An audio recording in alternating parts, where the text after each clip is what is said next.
Welcome to the Dominate Your Niche podcast with me, Ruth Ferreira. Here we chat to some of today's best small business leaders, individuals who are shaking up their industry and dominating their niche.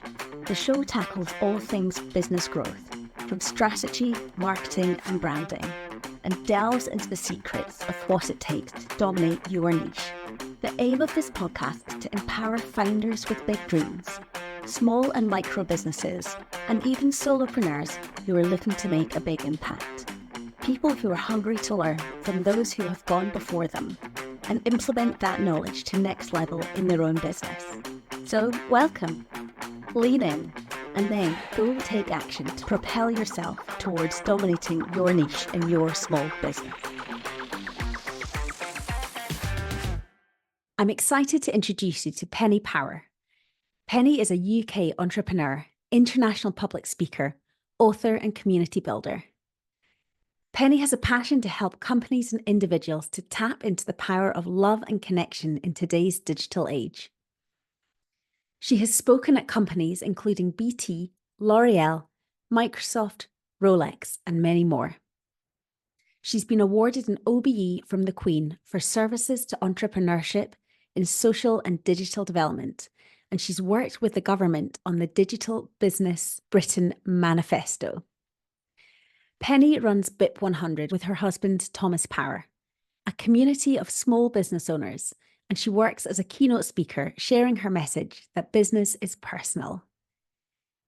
Key things that came up in our podcast include building community and building culture, connection, and relationships, as well as growing businesses through visibility until the word of mouth momentum starts to kick in. It's a brilliant episode full of absolute gold. I can't wait for you to listen. Hi, Penny. Welcome to the podcast. Hi, it's fantastic, Ruth. I've looked so forward to this. Oh, I'm delighted to have you here. So for my first question, I'd love to take you back to 1998 when you and your husband, Thomas, founded Academy. And this was the world's first online business network. And you grew that in the days before social media, about 4 or 5 years before Facebook and LinkedIn and everything kicked off. You grew this network to 650,000 members. So what I'd love to know is, how did you achieve that level of growth back at that time? What were the key strategies that helped you to grow? And what were the key learnings from that as well that you've brought forward to today? Wow, it's a great question. So anybody listening to this, take yourself back to 1998. Yeah, even Friends Reunited in the UK hadn't even launched, and Gosh. it was emerging around websites, and it was very much about e-procurement and everybody having to have a website, and people were seeing it as another marketing opportunity, really, and a potential sales opportunity. Thomas, my husband's the most phenomenal networker, and he was the entrepreneur. I had always been in business, and I learned a lot by observing him. And I just one day said to him, as the internet grows, perhaps people are going to get lonelier, that we're going to be more connected than ever before, but also quite potentially emotionally disconnected. You really knew what was coming, didn't you? We did. I know. He really liked the idea. So I was at home with 3 kids under 5, doing a few interim roles. I'd been in tech since I was 19. And Thomas was already a global speaker, talking on the subject of the internet and how the web will change business. So we just started a website and a community idea of how we do it. You know, how will people have a profile? How will they connect? What sort of culture will we create? And we thought if we got to 1,000 members, that would be really nice. And we didn't really even create a business plan. Culture was a big thing for you. You really what experience you wanted people to have within that membership. Yeah. Anytime you're dealing with humans, we tend to forget that. How they feel, the environment they're in, what it's like is critical. And it also determines the sort of person you're going to attract. And then as Thomas was speaking all over the world, you're right, there wasn't any social media. We couldn't promote it through any other channels. He spoke about it. He mentioned it in his speeches, and we called it word of mouth. Member get member. They would tell people about it, and it grew. And it's sort of, there was at the time, there was a book that came out called The Tipping Point, and was very much what we noticed, just grew, and then suddenly it tipped up and it was growing at a great rate. Amazing. So I'm guessing the early days of that, it was all around Thomas's visibility, Yeah. that him as a speaker, people connecting, people starting to hear about it, to come into it. Yeah. And then at the tipping point, that's when it took on this sort of word of mouth momentum, and it grew, I'm guessing fairly organically, it sounds like, up to having a huge number of members in it, Yes. 650,000. Its whole lifetime was 14 years. So we completed the journey with it in 2012. I'm very happy to talk about that as well. And we had events. The events were very important to us. Mm-hmm. We ended up having 5,000 events a year around the world. Wow. We had a very big one in London where about 600 people, the most we got were 1,000 people came to it once a month in London on a Wednesday. And so people would come along, and I think the intimacy of meeting Thomas and I, feeling the culture in the room, helped to build the trust about what it was online. And I think effectively we were part of a change where people were saying in the early days, I'm part of Chamber of Commerce, I'm part of the Institute of Directors, I go locally networking with business BNI. These sort of things were around, and people were thinking, how on earth could you replicate that online, build that same trust online? And we massively protected people within it.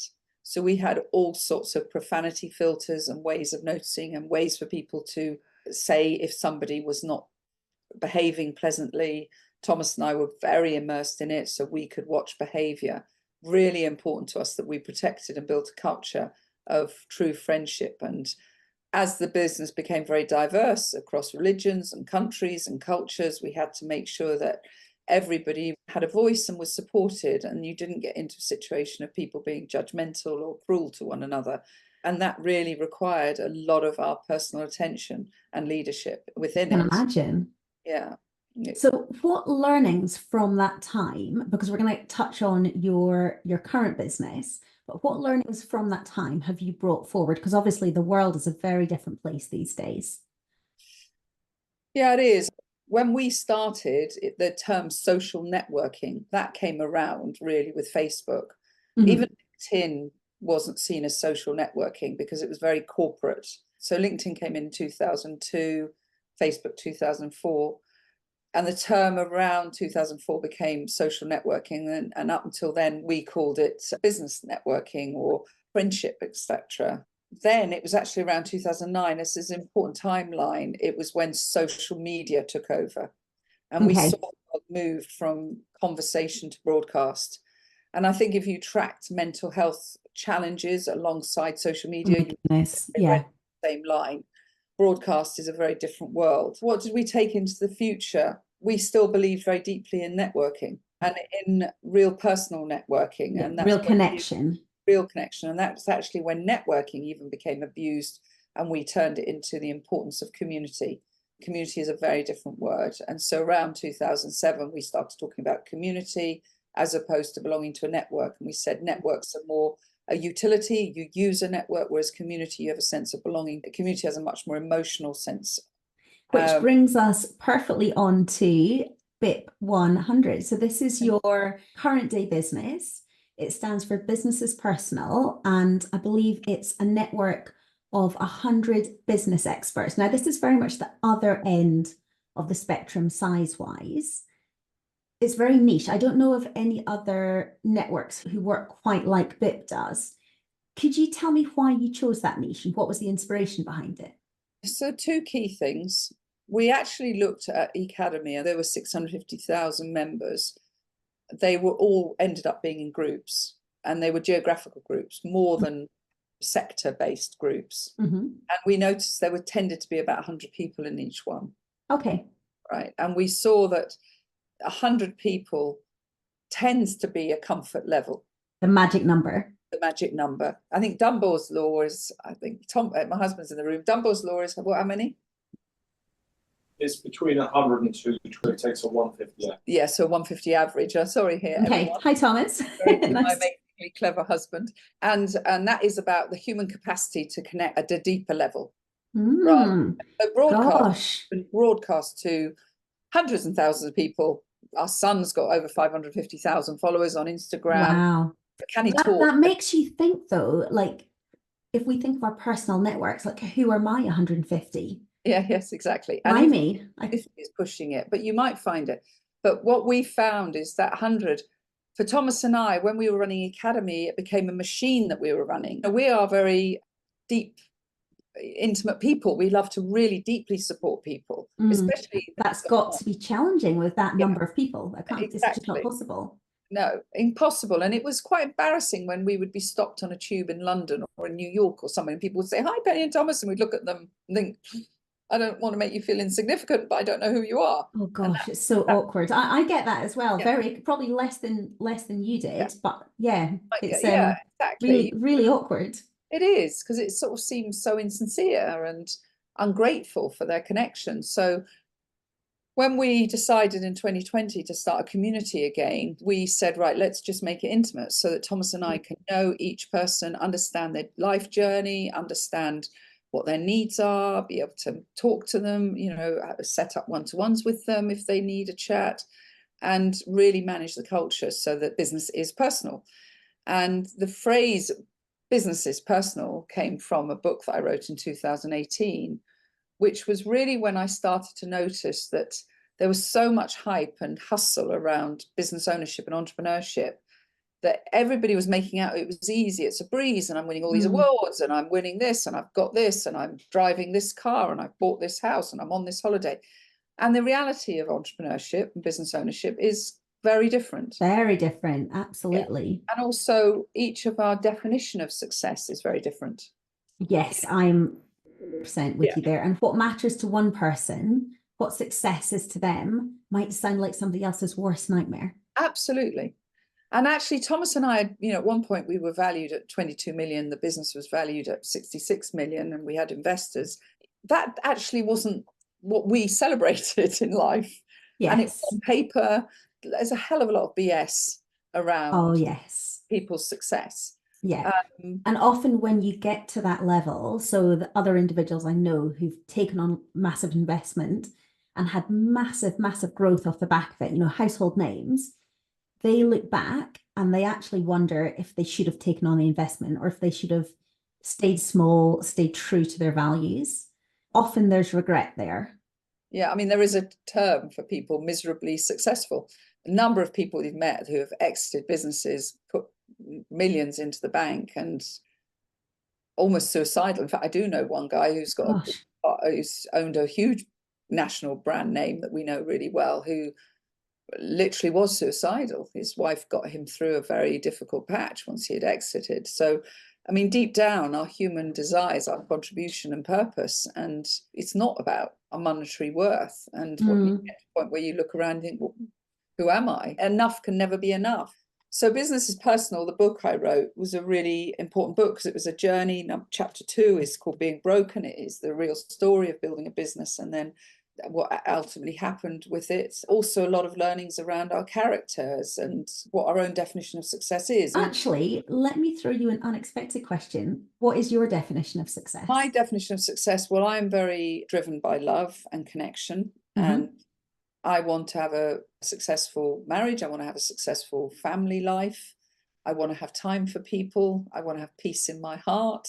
Sounds beautiful. Yeah. And I just want a sense of not being in fear, not being in scarcity. It's not how big is my house, what size of car I drive, what clothes I wear, and these things. I should note, because this is an audio only podcast, that Penny is wearing what looks like a stunning waistcoat from what I can see. So absolutely gorgeous clothes for this recording, even though she doesn't care about them. Yeah, but I've not bought it from an expensive place. So I actually remember a moment in my life when I was a very successful, very wealthy person in my youth, with a very big job in the tech industry, highly paid. And then Thomas and I knew that I wanted to give up work, bring up the children. We halved our salary, our income. We made adjustments, and we weren't miserable about it. We just made adjustments to have a different lifestyle.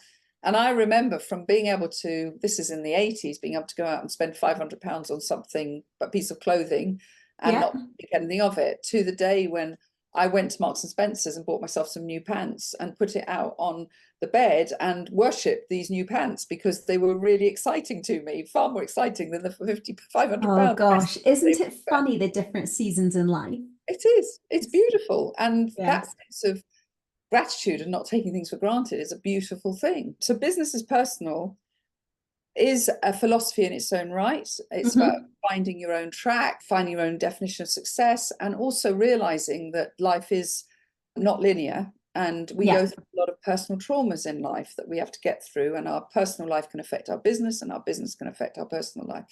And so building the culture of BIP 100 with that philosophy meant we wanted to be able to really walk that talk in our community and have that intimacy with our members, and also encourage that kindness and affection between the members.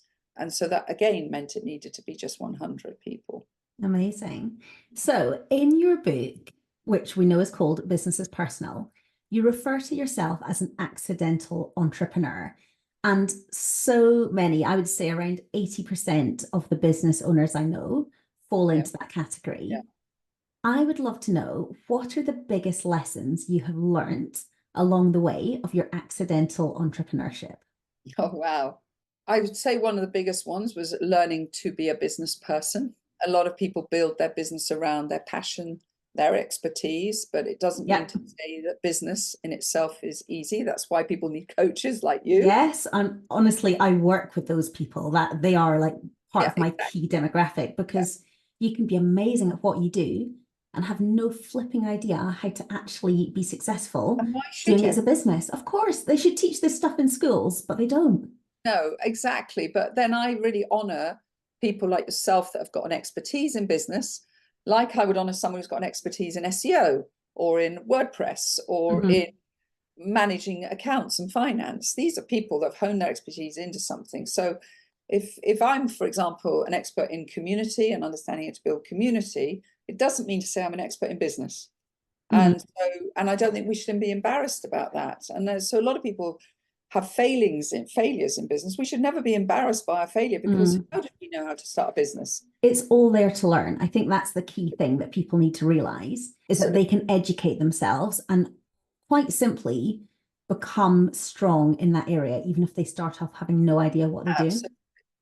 But you've got to be, I think one of the traits of somebody who starts their own business is overdone strength of independence. And an overdone strength of independence means I don't need anybody to help me. I'm not going to ask anyone for help. I'm not going to share my needs, my vulnerabilities. And so one of my big lessons was learning business. Another big lesson is the financial aspect of business and the importance of having reserve cash and being able to constantly reinvest. Now, we did it with the Academy, but in the Academy, Thomas and I chose to hire a CEO. So in a way, I delegated a lot of that. Wasn't interested in it, I delegated it. So that was very important. Building culture is a huge lesson, understanding that even, you know, if you're not building a community, if you're not building an organization, the culture you have with your clients is important. Culture is an individual choice, and culture isn't some big thing that we wait till we've got a big organization and we hire an HR person to help us create culture. Culture is in the way that we interact on a day-to-day basis with someone. And so I think culture is very, very important. I suppose another big lesson, I think people are too fast to think they need investors. And in my second business, we had I don't regret the investors we had in the Academy, but in my second business, I came from a point of scarcity, of a lack of confidence in the sector I was going into, and I brought in the wrong investors. And they made me quite ill. They were not nice, pleasant people. And somebody once taught me there are three areas that we have to consider when we're looking at business. How much is the income important? How much is it important to build the asset? And how much is control important? And rate those three: income, asset, control.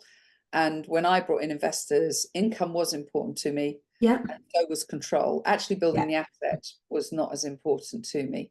I believed that would happen over time. But with investment, you automatically give up some control. Well, there's different types of investors. These people wanted to control on a tactical day-to-day basis. And that made it a different business to the one that I wanted to create and the vision I had. I've heard that story so many times. Yeah, investment is, so many people are so thrilled. They celebrate that 500k investment or whatever, and they don't realize the hell they might be walking into. But it can be great. It can be great. Can be great. But it's just choosing wisely, knowing. Well, you need to have the knowledge, and that's, again, you look for the person that's got the knowledge to understand about governance and shareholding, and it's not just a piece of paper that becomes your company rules and guidance and governance. It's something that you will end up living and dying by. Yeah, so much more, so much more. Okay, so final question for you, Penny. What advice would you give to those who are looking to scale their business? They've started well, they're going strong, and they're thinking massive growth. What do they need to be mindful of? Well, I've seen this happen a lot, where people scale still based on them. And you can't scale a business based on your own expertise. Yeah. A business can only scale when all the operations and all the teams are in place, where you could go away for 3 months. And really, scaling business requires you to become almost, the term managing director and CEO has merged. In the old days, my father was a fantastic managing director of a company that had a holding company that owned it.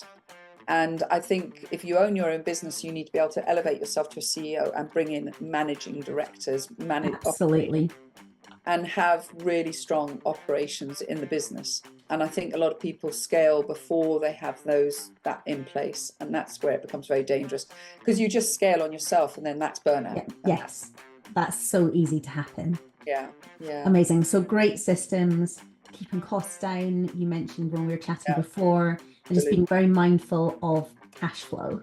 Oh, the cash flow. A lot of people, cash comes in, they think we can burn that, and they don't realize that businesses can be seasonal.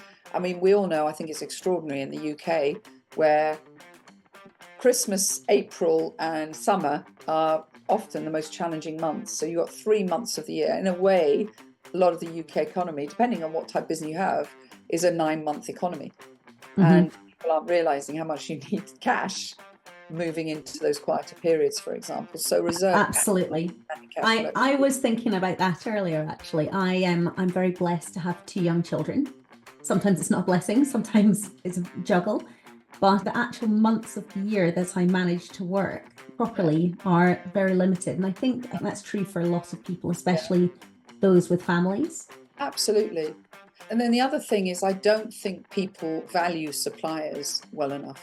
I value our suppliers like I value my clients. All relationships are essential. If you lost those suppliers. Absolutely. Suppliers are so important. And also they are often part of the ecosystem of the small business world. And if you're bad at paying them, if you treat them badly, if you mentally put them under strain, if you put them under stress, whatever it is, you're affecting this ecosystem. And so the suppliers to me are so important in our business. They're the fuel to our business. I love that. Okay. So Penny, listen, we need to wrap up. How can our listeners connect with you? Where's the best place? Well, that's very nice. Well, we've got 2 areas. They can go to pennypower.co.uk, learn a little bit more about me personally. And that's actually my site for my keynote speaking, which I really enjoy. I can imagine you're amazing at as well. Well, I love it. And they can go to bit100.club, which is where they can learn about the community. And always very happy, Thomas or I, to have a chat. Nice. So you're currently accepting new members? We are, but often we're not right for them. They're not right for us. We're not hustling for members. It's very important when you're building a community, the responsibility to everyone. We tend to have a very unconditional, good old chat. And it's always good to connect anyway. Always good to connect. Well, Penny, thank you so much for your time. It's been an absolute pleasure. Oh, it's been fantastic. Great questions. I hope anybody who's listened has enjoyed it. Thank you for listening today. If you like what you hear, please hit subscribe and leave us a review. Even better, come connect with me, Ruth Ferreira, on LinkedIn and Instagram. I'd love to get to know you.